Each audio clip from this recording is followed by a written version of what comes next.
noneho mwikegeranya nkuzana igisubizo ku bantu bahora bibaza ati ubundi ibiheri tubona ku mubiri wacu cyangwa se bizwi nk'imibiru cyangwa se ibishishi ibi bintu biterwa n'impamvu ki? Gusa ndakubwiza ukuri yuko iki ni igisubizo gitangwa n'umubiri w'umuntu n'ubwonko bifitemo uruhare.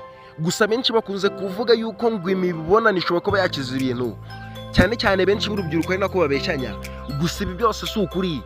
Kanze nkubwire impamvu nyamukuru y'ibi ngibi byose kugira bibeho, ndetse n'umuti woroshye cyane kugira ngo ibi ngibi bibashe kuba byakira.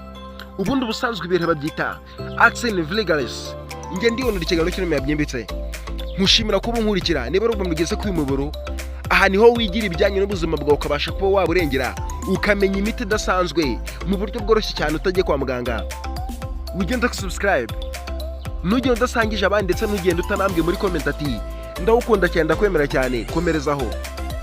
Icara hano twigane tuvure iki kibazo, ibyo bihere byabigushireho, ndetse kandi ubashe kumenya imiti itari ukubeshya yagukiza ibyo biheri, kandi ntibigenge ingaruka bigushyiraho ku mubiri wawe ndetse no ku ruhu rwawe ubwiza bwa busubirane. Nkuko nabikubwiye, iyi ni indwara bita Accent Vulgaris. Ibi ni ibiheri tubona ku mubiri wacu, gusa bishobora no kwitwa izina pimples. Ibi ngibi biterwa n'iki? Ubundi ubusanzwe umubiri w'umuntu mu mikorere yawo ukora uburyo bwinshi bushoboka kugira ngo umuntu abashe kuba yagira uruhu rworohereye, abashe kuba yagira n'amavuta tubona ku ruhu rw'umuntu, aribyo bita ngo ni amafurusheri. Aho bavuga ngo amafurusheri barayarya ntago bayisiga. Ubu bwiza nyine buturuka ku ibyo byose, kandi nabyo nyine bifitanye isano n'ibyo bishishi tuba dufite cyangwa se iyo miburu. Kandi gusobanurira neza, icyo usabwa ni ukunyumva ku gihe cyanyu kirangiye. Ubundi ibi ngibi byose bikorwa n'imvubura mu mubiri w'umuntu bita sebaceous gland. Iyi ni imvubura isangwa mu ruhu rw'umuntu kandi igaragara mu ruhu rw'umuntu.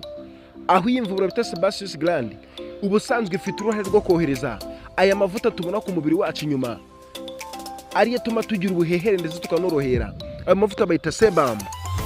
Ubundi aya mavuta agira uruhare rwonyine ruhagije kugira ngo umuntu abashe kuba yagira ibi biheri. Byose biterwa n'impamvu. Ubusanzwe mu buryo buringaniye aya mavuta kuba yaboneka ku mubiri wacu ni ibintu bisanzwe kandi binahagije, ni na ngombwa ngo bibeho. Ariko ubusanzwe iyo iyi mvubura bita sebaceous gland yohereje amavuta menshi ku rugero rudasanzwe, aragenda koherezwa ariko agafunga turiya twenge twamoya tubona ku ruhu rwacu. Iyo utwo twoya tumaze gufungana cyangwa se iyo miyoboro y'utwoya igafungana, aya mavuta ntabwo aba akibasha gutambuka bitewe n'uko abaye menshi. Ibi ngibi nibyo biza gutuma uduhu tw'inyuma cyangwa se utunyangingo tw'inyuma ku ruhu rw'umuntu dubasha kwangirika. Iyo tumaze kwangirika, utu tunyangingo turagenda tugatuma bakororoka twa mikorobe cyangwa se twa bagiteri. Utu akaba ari udukoko tugenda tugahakura ku kigero gitangaje. Ibi bigatuma aho hantu habasha kuba habora. Iyo hamaze kubora nta kindi kibaho, ni ugushyuhirana cyangwa se haragenda hagashya hagatutubikana. Ibi bigashobora kuba byatuma kenshi umuntu urwaye ibi biheri abasha kuba yakishima ku mubiri wiwe. Ibiterwa n'uko ari izo mikorobe cyangwa se utwo dukoko tuba turi gutuma ibyo byose biba. Iyo haramutse hamaze kubora utwo tunyangingo twapfuye tukabora bitewe n'uko izo bagiteri zahororokeye, umubiri ukoresha buryo kibushoboka wagira ubwirinzi, bigatuma ibyo binyangingo se cyangwa ayo matembabuzi yagaragaye mu mubiri w'umuntu mabi akabasha kuba yasohoka. Ibi ngibi umubiri ubikora mu buryo bwo gutuma umuntu abasha kugira uduheri ku mubiri wiwe, cyangwa se akabasha kuba yagira ibyo twise pimples cyangwa se pimples, aribyo by'indwara bita Accent Vulgaris. Ibi ngibi iyo binamutse bibayeho nibwo ushobora kubona wagize umuburu ku mubiri wawe. Gusa bitewe n'ingano y'amavuta nyine menshi umubiri wawe utanga bitewe n'iyo sebaceous gland ariyo mvubura nakubwiye, ibi bishobora gutuma ugira ibiheri byinshi ku mubiri wose bikuzurirana, bitewe n'uko utwenge tw'umusatsi wawe twinshi tuba twagiye tugafungana. Kugira ngo ibi ngibi ubyemere, uzasanga aho ufite umuburu ari no mu mwenge w'umusatsi, cyangwa se uzasanga aho wakanze icyo giheri hari n'umusatsi koko. Ibi ngibi iyo bibaye nyine umubiri nushaka uburyo ushobora gusohoramo ayo mashyira se cyangwa iyo myanda yaje imbere mu mubiri wawe, akaryo ushobora wagira umuburu. Ndabizi neza yuko n'ubukanda uzasanga harimo akantu k'akabumbe se cyangwa ari amashyira. Icyegeranyo cyaremye byumse gushima kubukurikira, nguhaye umuti woroshye cyane ushobora kuba wabikiza. komeza unyumve noneho nze nkubwire imiti neza noneho ya nyayo yakiza ibi bintu byose, imisemburo ya mubiri kongera gakora neza cyane kandi ibi ngibi bigakira. Igisubizo cya mbere cyo kwindwara ni ukwiyitaho, aho bakubwira ngo irinde gukanda cyangwa se gukorakora ibiheri, kuko ibi ngibi bishobora kuba byatera inkovu nyinshi ku mubiri wawe.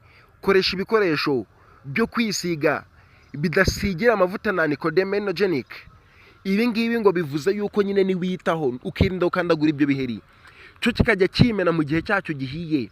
Ibi ngibi bizatuma ibyo bishisha ubasha kubigira, kuko nyine ibiterwa n'umusemburo ubasha kuvubuka cyane iyo umuntu ageze mu gihe cy'ubugimbi, cyane cyane ho bikunda kuba.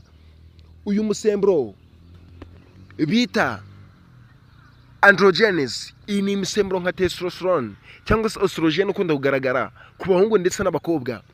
Iyi misemburo nigenda ikagira uruhare rudasanzwe mu mubiri w'umuntu, bigatuma yamvubura twavuze ibasha gutuma ya mavuta abasha kuba yakorwa ku kigero kidasanzwe, bitewe n'uko umuntu yageze mu gihe cy'ubugimbi n'ubwangavu. Nicyo gihe cyo gukora ibyo ngibyo, cyane nicyo gihe cyo kugira izo mvubura nyinshi mu mubiri w'umuntu. Iyo umaze kwitaho rero ugomba kwirinda kwishimagura mu buryo bwose bubonetse. Gusa nyuma y'ibyo byose hari imiti muganga ashobora kuba yatanga, harimo nk'umuti bita islatronins. Islatoin uyu ni umuti ubasha kuba wabona no kuri farumasi.